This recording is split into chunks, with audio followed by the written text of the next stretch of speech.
My name is Jesse Beltran. I'm a retired Sacramento City firefighter paramedic.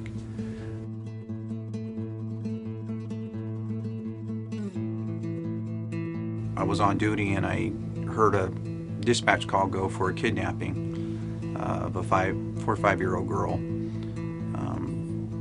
We heard law enforcement in pursuit of the vehicle, and they apprehended the suspect in North Sacramento on Manzanita Avenue between Auburn and Madison.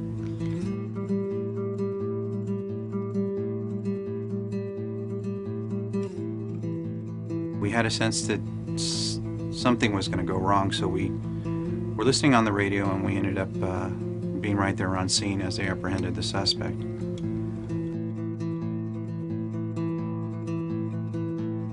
We witnessed them pull the suspect out of the vehicle through the passenger side.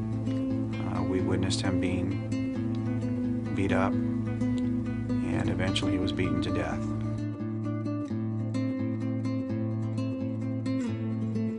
We continued to do CPR on the gentleman, and we loaded him up on the gurney, and we went code 3 to University Medical Center, UC Davis Trauma Center here in Sacramento. We did CPR all the way into the trauma room, and I can remember the look on life flight nurses' face. We were all a very close-knit family, and they looked at the gentleman and saw how badly beaten he had been, and their comment was, and I recall it just like yesterday, that this wasn't right. They left the room. They didn't want to have anything to do with this call because it had to do with law enforcement.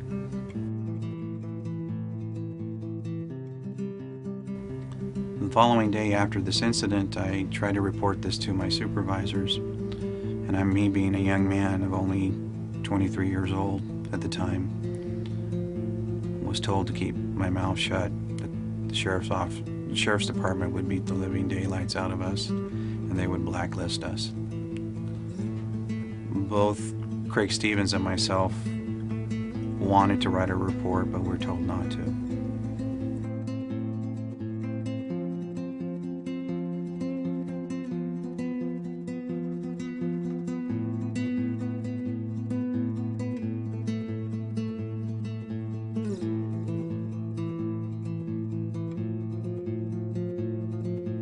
In 2009, I had a dental appointment in which I was scheduled for 2 root canals, and went to the dentist and signed the consent form to have the root canals done. And during that time, they numbed me up as you typically would expect. But I noticed that something was different.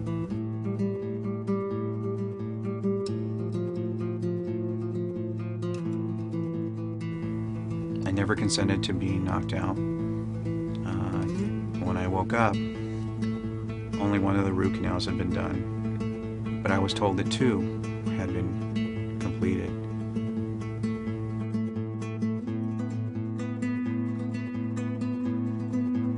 After that visit, I started to notice something unusual and something different that I was hearing in my right ear.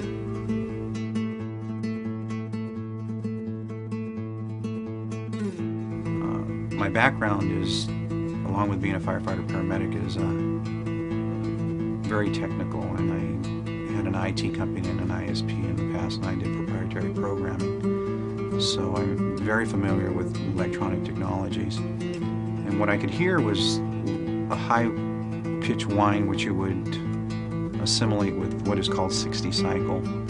So I knew that it's something electronic that creates this type of noise. And in doing so, I started to realize that I was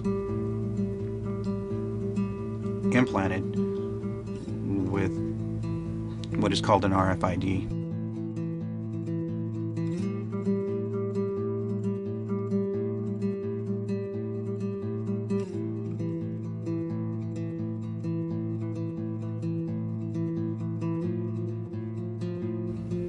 This RFID implantation done without consent to any human being completely violates everything that our government is about, that democracy is supposed to be about. If we look at the monuments there on the grounds of the Capitol, where you have the Firefighters Memorial, you have the Vietnam Memorial, you have the State Seal, everything that the state of California is supposed to represent. What this RFID technology does, it completely stalemates everything.